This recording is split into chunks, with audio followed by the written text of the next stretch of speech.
So Lemzoparlimab is a anti-47 antibody. If you see, there are many anti-47 antibody, and anti-47 antibody blocks don't eat me signal, which is a other or next generation of checkpoint inhibitors. So when this signal is blocked, technically macrophage attack the cancer cell and kind of phagocytose them.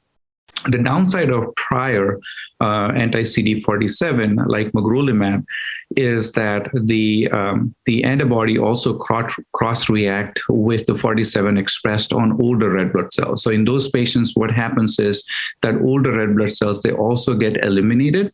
And therefore, these patients may develop anemia, and which was also noted with prior other anti-47.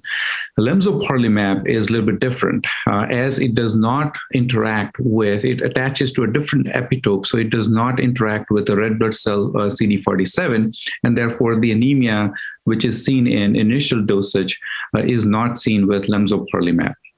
Now, in other 47, therefore, the other strategy of priming dosage was developed, where a tiny dose, like 1 milligram, was given to eliminate those red blood cells, and then kind of assess the hemoglobin, and then go on a bigger dose afterwards. Lemzoparlimab, we did not have to do that because it does not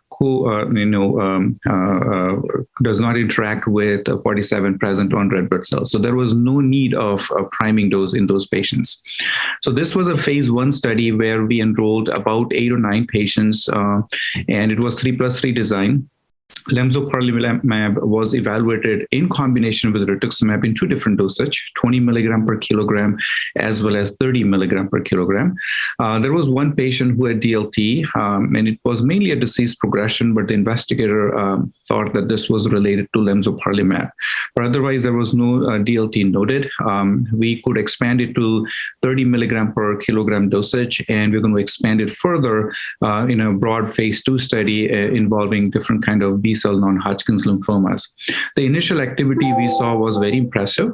Disease control rate, so to speak, more than stable disease, was 100% in patients with follicular lymphoma, large cell lymphoma, as well as mantle cell lymphoma. Of course, the patient numbers were very small, but we got a good indication in this patient population. And 2 of the patients were rituximab refractory. He also had response.